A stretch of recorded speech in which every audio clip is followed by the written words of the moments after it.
What's happening? What's happening?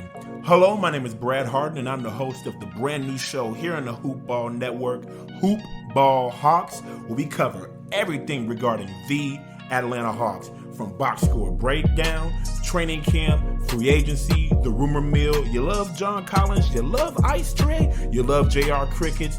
Well, check us out. Follow us at Hoop Ball Hawks on Twitter. Follow myself at Brad Jarrett 67 on Twitter, and we hope y'all check us out.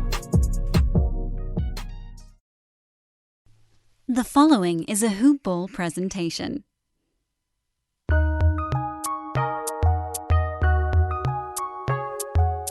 Welcome to the Fantasy NBA Today podcast.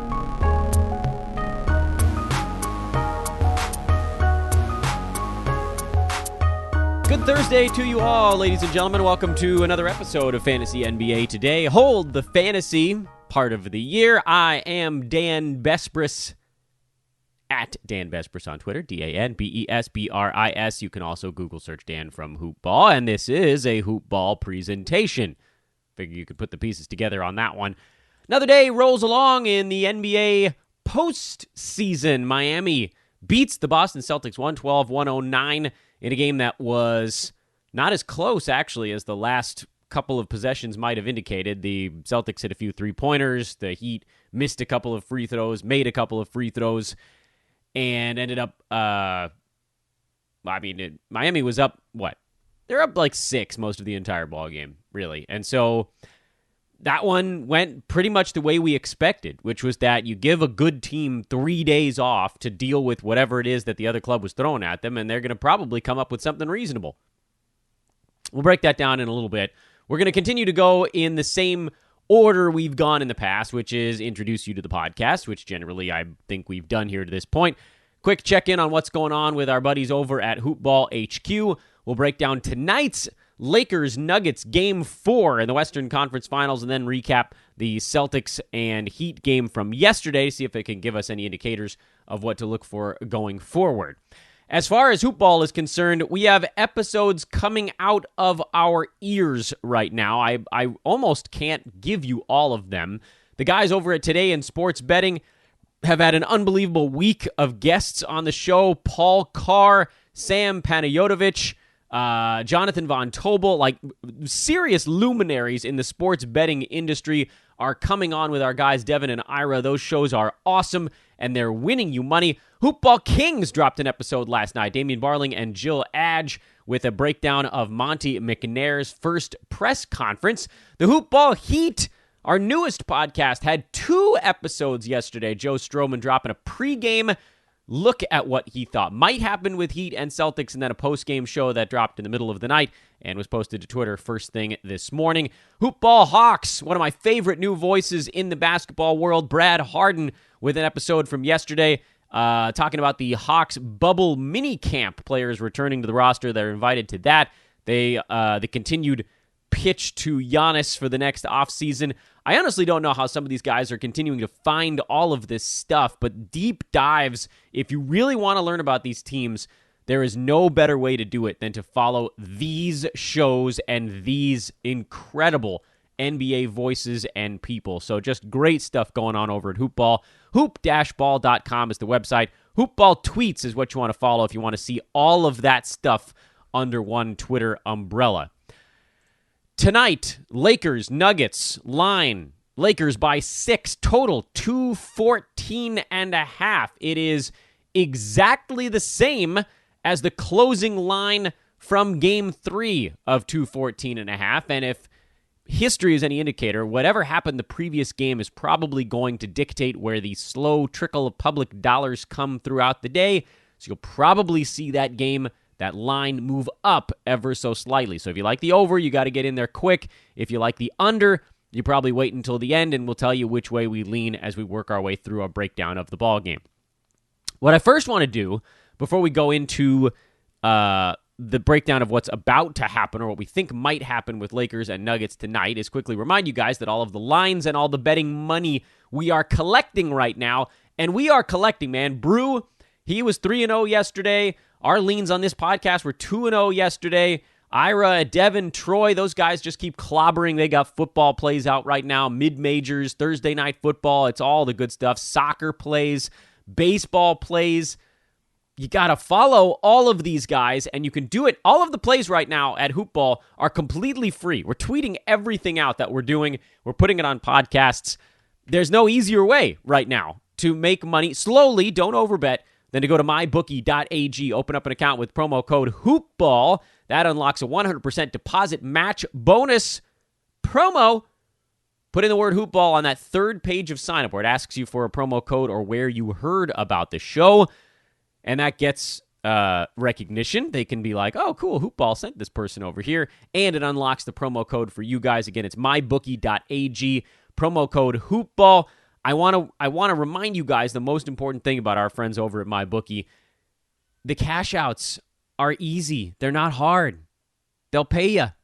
You bet, you win, they pay. That's it. It's not like the old days where you need 9 forms of identification and you need to show up at a doorstep in the Caymans to collect $25. It doesn't work like that anymore. You just punch in an e-check number and they'll send it to you, and it takes whatever it is, a handful of business days. And boom, there it is in your account. That's the way it works these days. There's a lot of fear on that front from folks that have done online gambling, in the 2009, 2011 window. It's a different world now as online gaming becomes legalized in a state-by-state process, I guess, across the U.S., but it's easy now. They want our dollars. It's not like they just exist and we have to find them. They are now a business model that is trying to get customers, and so that's why these awesome promos exist. Let's talk a little bit about the game coming up tonight, because I have a few thoughts on this one. And when I say a few, I mean quite a few. Lakers lost the Game 3. Denver won it 114-106. The series now Lakers lead 2-1. Anthony Davis is game winner in Game 2. Basically the only thing that's keeping this thing from a Denver 2-1 advantage, because by all accounts, they probably should be winning this series. They're not. It doesn't matter how we got to that point. What matters is what the two teams do going forward. We talked a little bit about these things during our recap of Lakers-Nuggets Game 3 on yesterday's podcast, but I want to rehash a few notes. Number one, the rebounding situation was a wreck. Lakers got out-rebounded by 19 in that ball game. They had their lowest rebounding total of the entire season. Playoffs, regular season, whatever. 25 rebounds is their lowest mark of the year. Some of the lowest rebounding numbers for the Lakers all season long actually came against the Nuggets, who have done, to their credit, a marvelous job of boxing out, keeping the Lakers off the offensive glass, and also securing some offensive rebounds when Lakers are in what you might call sort of a semi-scramble drill, guys trying to recover to people that they switched off of, and we saw a lot of that in Game 3. One of the biggest issues, I thought, for the Lakers defensively in Game 3, and it was confirmed by reading through and looking through some of the film of that ball game, was as I was watching, I was looking at the game and thinking, the Lakers are doing something different on defense right now, and I don't like it. I don't like it at all. And I admit, in the moment, I couldn't quite put my finger on what it was that was happening. I didn't see as many plays in Game 3 where tiny people were guarding Nikola Jokic in the post, and I thought, that should be a win for the Lakers, but instead, Denver was just wide open everywhere. And going back to the film and looking through, and I'm not going to rewatch the entire ball game here because there just is a limited amount of time, and this is a fantasy basketball podcast, but I want to make sure we're making the right bets on things, so we'll take the time we need to take on it. Upon looking at the film, the Lakers were attempting harder in Game 3 not to switch the pick and roll. They were really trying hard to keep the big man on Jokic, to keep the little man on Jamal Murray, although admittedly I don't think that was as big of a deal as keeping the big man on Jokic, at least sort of in the Lakers' minds of how they were going to counter the Denver attack was keep the big man on Jokic. If he's going to back down a big guy in the post, everybody else can kind of stay home, make him a one-on-one score. But it didn't work that way. I don't know precisely how. I saw some tweets about how Denver was able to make the Lakers switch or force them into a bad spot. And what I was reading, and I don't know if this is, I didn't see this as I was watching the game, but I'm inclined to believe that it's true because people that dive into the X's and O's more often than I do were saying it, which is that the Nuggets were actually creating so much separation between the screener and the ball handler, which, in most situations for them is Jamal Murray and Nikola Jokic. Murray comes around the screen from Jokic and then fades sideways, basically creating more space where a Lakers big man or small man would have to recover. And for the Lakers, instead of just switching it at that point, they sent those two guys scrambling back and forth 10, 15 feet or whatever, which is, for these guys, that's way too much room. So Murray can get the ball to Jokic while there's a big man running after him from behind. That forces somebody else to come down and try to stop Jokic, which then creates all these opportunities. And you saw it in Game 3. Jeremy Grant took massive advantage of that. Monty Morris had 14 points on only 7 shots in 20 minutes. It was mostly Jeremy Grant. He was the guy that saw the bulk of the chances, presumably because his man was the one helping to try to keep Jokic from rolling all the way to the rim, and then Grant was just wide open with nobody there to cover him. It didn't work. It worked much more poorly than the Lakers just saying, all right, screw it, we're just going to switch, because generally the first 2 ball games, the Lakers' big man actually did an okay job on Jamal Murray. I know Murray had 25 points in Game 2, but he played 44 minutes, took him 19 shots to get there, and he, if he doesn't go 7 of 8 out of the free throw line, he's actually sort of under sea level from an efficiency standpoint. And in Game 1, he had 21 points on only 12 shots, but a lot of that stuff happened late. Jokic wasn't very good, and the Lakers just ran the ball down Denver's throat in that game. That one was not a great example of what a defense might do. Then you move to Game 3, and all of a sudden, Jamal Murray is still struggling for a lot of the ball game. He hit some huge shots late in that game. So he had a great game. I'm not going to take anything away from it. 8 rebounds, 12 assists is the number I'm more concerned about. The 28 points were fine. He had one of his high efficiency, hitting incredibly tough shot type games, the 30-foot high arcer, the step back over Caruso. He had a bunch of, I think he had 8 points in the last 2 minutes of that ball game. And it was a good game before that, but it wasn't the superstar level numbers that everybody's talking about because of those 2 difficult shots. That's what everybody's watching. What I was watching in the game was the fact that he had 12 assists. As a facilitator, the Lakers made life way too easy for him, and it was all a result of that weird scrambling, racing back defense where Murray was able to move maybe too far away from the bucket to hit a comfortable-looking shot, but he had guys that were just standing around wide open. He hit Jokic for open shots. He hit Grant for open shots. The Lakers weren't where they needed to be because everybody was in a constant scramble drill. So that assist number for Jamal Murray, if I'm the Lakers, that's the thing I'm more concerned about. He's going to have games where he hits tough shots. He's going to have games where he doesn't. You can do stuff about it. You can, make life consistently hard. Try not to let him get into too much of a rhythm. But once he gets going, he gets going. We know that about Murray. He can get supernova hot, and he'll hit those crazy shots. And it's a little bit like dealing with Dame in round 1 for the Lakers, where sometimes he's just going to hit crazy difficult shots. You just have to try to make it as hard as possible. What you cannot do that the Lakers did in Game 3 is allow guys like Jeremy Grant to explode for 26 points. Just unacceptable. You can't leave him that open. You can't send him to the free throw line that often.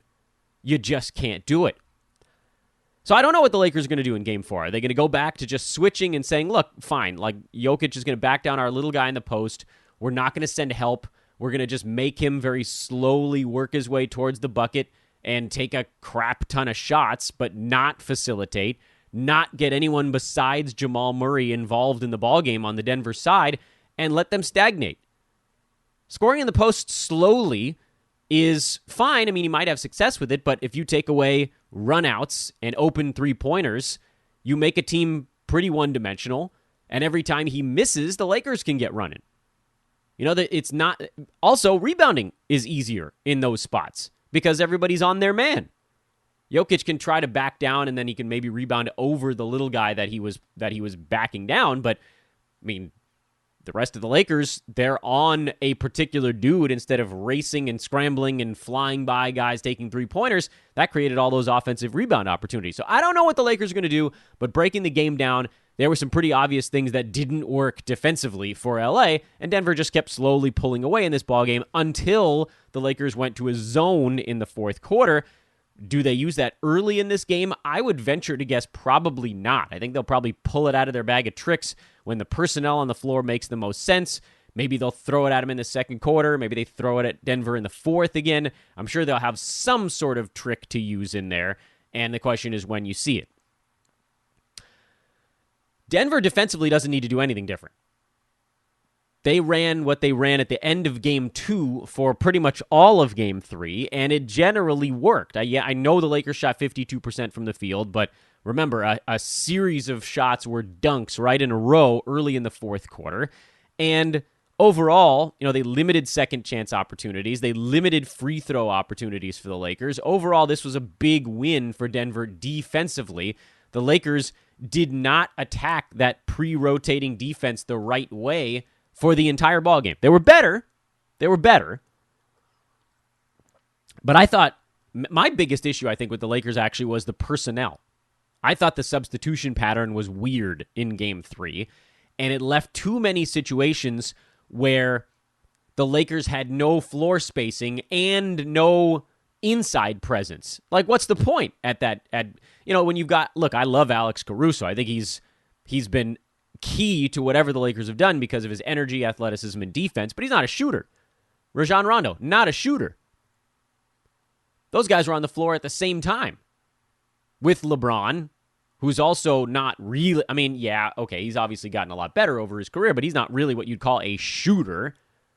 The Lakers, if you want to talk about guys that teams have to respect their three-point shot, and it didn't go great for them in this particular in Game 3 in particular, but overall, KCP has shot the ball well from downtown after one really bad game, basically, to start the playoffs. Markief Morris has been good from downtown, but defensively he's been horrific in this series. He's almost unplayable. And then Danny Green, who's very streaky, as we know. He had that last ball game where his three-pointers pretty much all rimmed out. He had open looks, they just didn't drop for him. Those guys need to be out there. Someone in that group needs to be out there to keep a defense honest. And also, someone like AD or Dwight or McGee needs to be out there to punish a Denver defense for when they're packing the paint against one of the Lakers' driving players, because that means other guys are open. But the problem, as we've detailed already on this show, I think twice now, one sort of recapping Game 2 and now recapping Game 3, and we'll do it again here as we prepare for Game 4, the big issue there is if you don't have a dunker, if you don't have a big man on the floor that can punish a team for vacating their men, then all you have is LeBron driving with Caruso and Rondo on one side of the floor.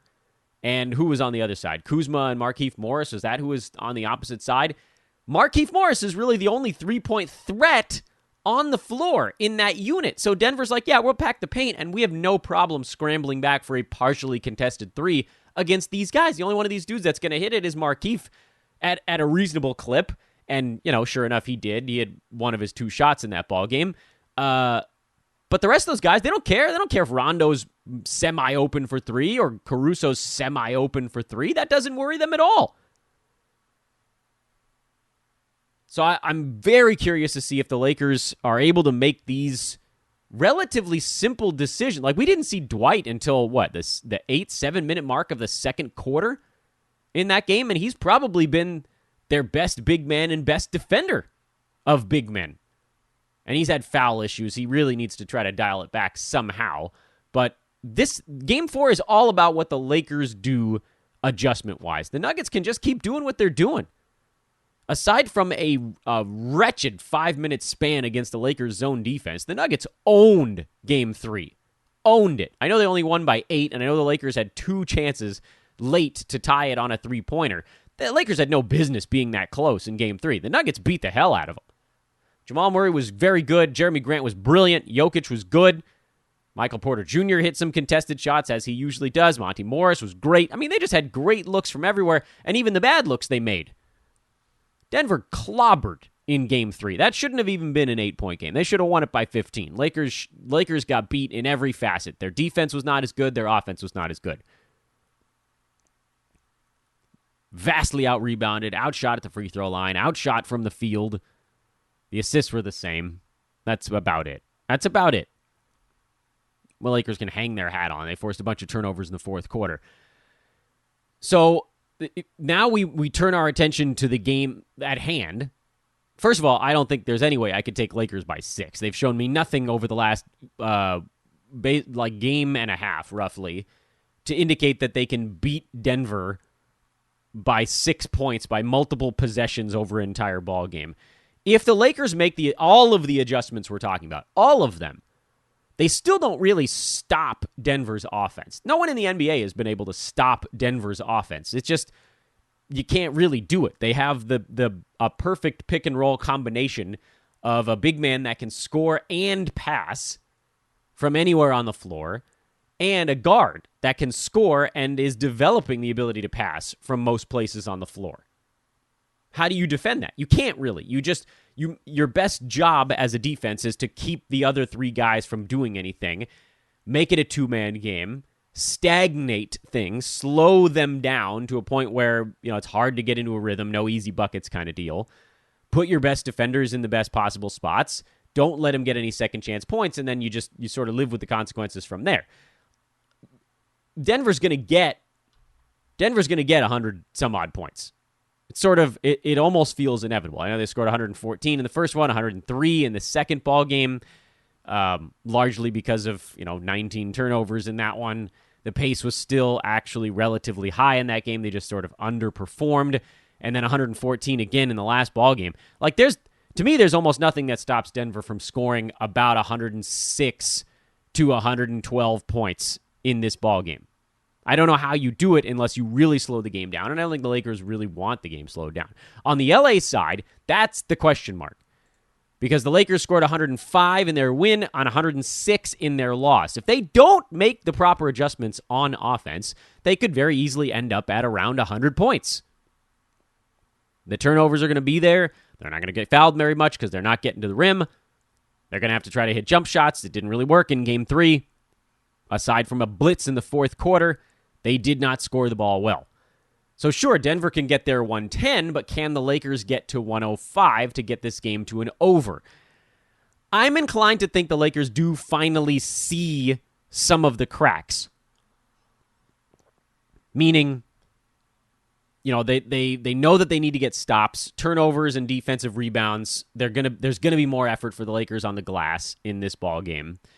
But also, I think there has to be a better realization of the Lakers on the offensive side that you can't over-penetrate because it closes off the passing lanes, and they have to get the right personnel on the floor at the right time. They can't have the poor shooting guards on the floor with LeBron James.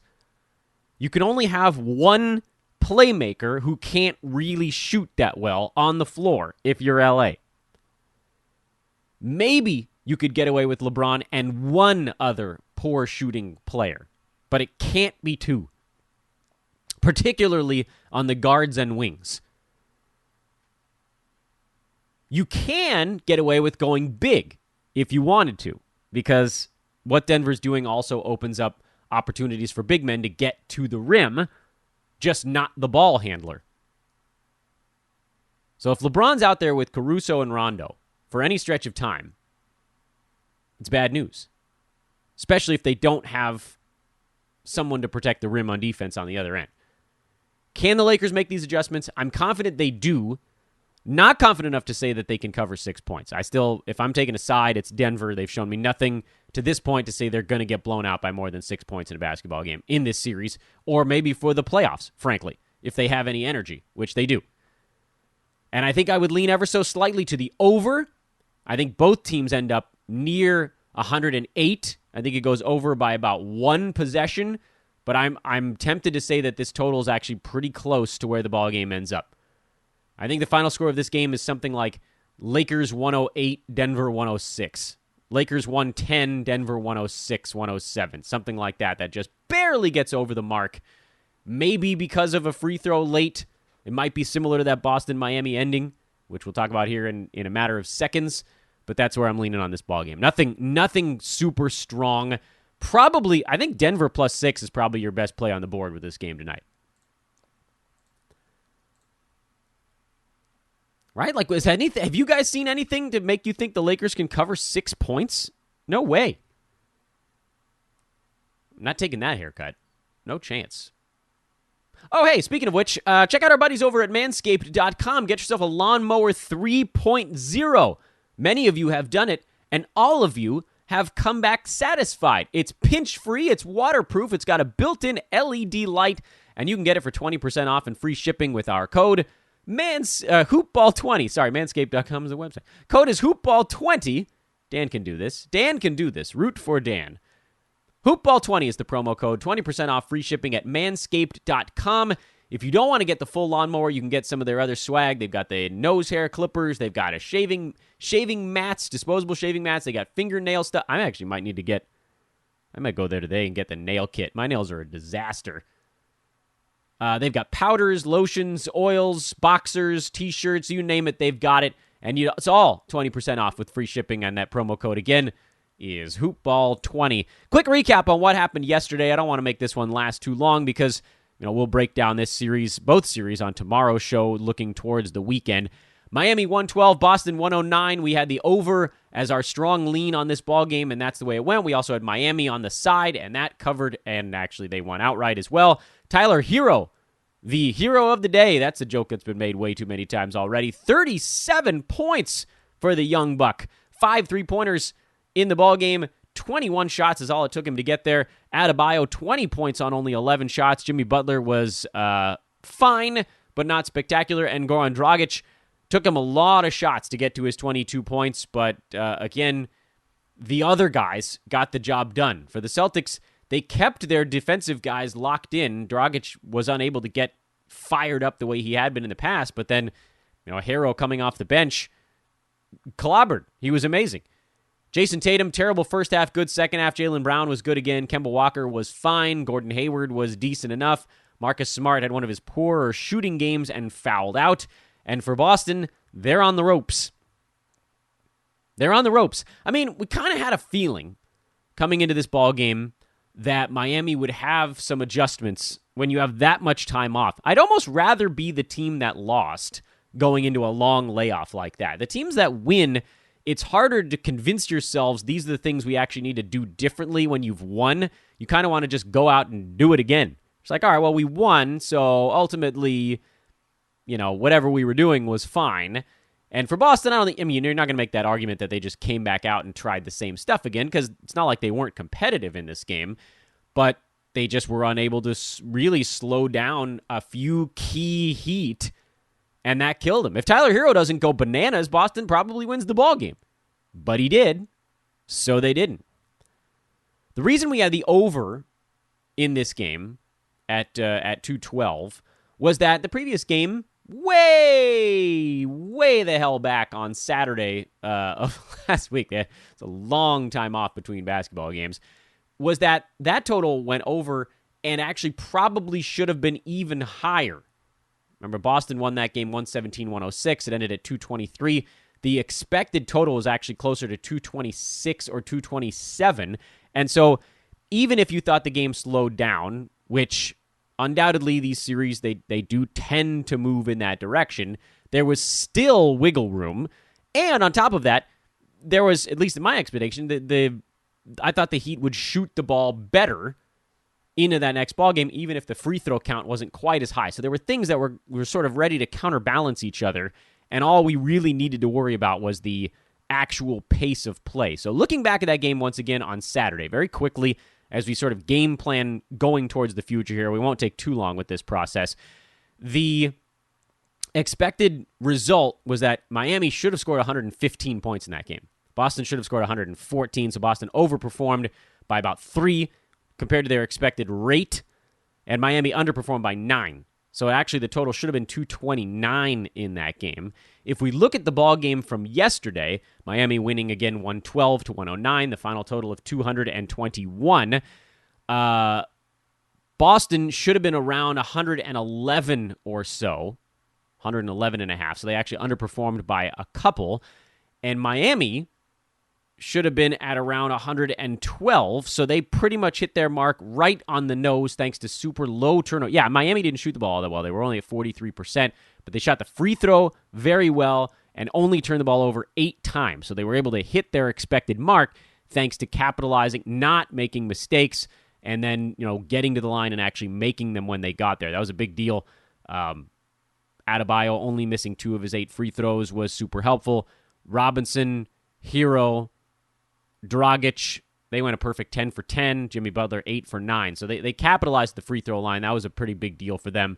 On the Boston side, they weren't bad at the free throw line, but 19 turnovers is what kept them from likely winning this ballgame. Another reason why, looking at the metrics, Celtics probably should have won this game if not for Tyler Hero's theatrics and Boston committing way too many turnovers. They kicked themselves. But again, they're down 3-1. Boston is far from dead in the water. If they take better care of the basketball, they win the ballgame. 4 turnovers apiece for Marcus Smart, Jaylen Brown, and 6 for Jason Tatum. 14 for 3 guys. That's too many. Again, the Heat only had 8 as a team. Smart and Brown knocked that out between the two of them. Too many turnovers. Adjustments to be made on that Boston side to take better care of the basketball. 11 turnovers was the difference in this ballgame. 11. Even if you only assume they score 1 point per turnover, which generally speaking, if they lead to runouts, that's actually kind of on the low side. Boston wins this game easily. Going away. And it's also worth noting that the expected total here was about 1 or 2 points higher than the final total. 221. It could have been a 222, 223. So the pace did slow down. That's one thing I want us to not overlook as we're talking about turnovers and foul shooting and three-point shooting and stuff like that. The pace of play was slower. From 229, it came down to 223. And that's what happens in these series as they progress. The ball game tomorrow, the total is 213. It'll probably get bet up. And the question is, can Boston take better care of the basketball? Can the Heat? Will the Heat not take quite as great care of the basketball? Like 8 is really low. Good foul shooting, that type of stuff. I think the only thing you really look at is the pace of play. And I think if it does come down another 4 or 5 points in terms of speed, you're looking at a total that's really close then. 215, 216 is probably your expected final number. That does not leave a lot of wiggle room. You could potentially grab an over today, and then maybe if it bets up to 215, 216, you try to take an under, because I think this number is now getting pretty damn close to where the ball game ends up. It's my thought on that game tomorrow. But we'll break that down. We'll break down the whole weekend tomorrow after we have the results of Lakers Nuggets tonight. Quick reminder, by the way, of our new partner over at ExpressVPN. Not going to do the full read on today's show. It is expressvpn.com/hoopball. They will give you an extra 3 months on your virtual private network with the purchase of their 1-year deal. That is part of the sweet, sweet package. We'll tell you more about that on tomorrow's show or maybe even on Monday's show. That is Fantasy NBA Today. Hold the fantasy. No news out of the NBA world to break down on today's show. So just go open a damn account at mybookie.ag and follow us, because we're clobbering. There's money to be made. Isn't that what you want? I mean, isn't that partially why you're playing fantasy sports? Let's get into the sports betting world. Mybookie.ag, promo code HoopBall on that third page. Do it. Tell us about it. We'll give you a shout out if we do.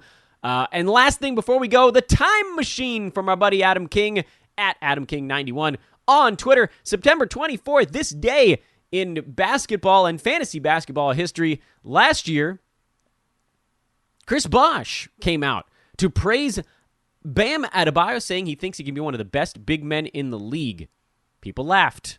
They're not laughing anymore. 2 years ago, Scotty Brooks wants Kelly Oubre to be one of the league's best two-way bench players. He got traded. Same day, Enes Kanter said he wanted to retire with the Knicks. Same day, Kemba Walker said he's confident he will remain with the Hornets following the end of the 2018-2019 season. And 4 years ago, Brad Stevens said that rookie Jaylen Brown has a large learning curve. Isn't it funny to think about what happens? By the way, isn't it weird to think about how long Brad Stevens has already been with the Celtics?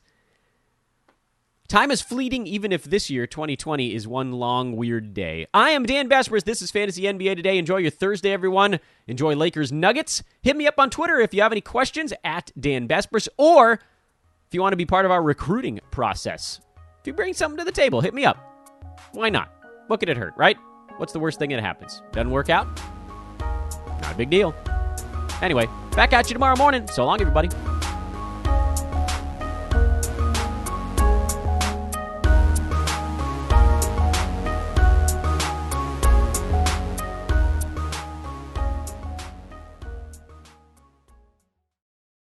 This has been a Hoop Ball presentation.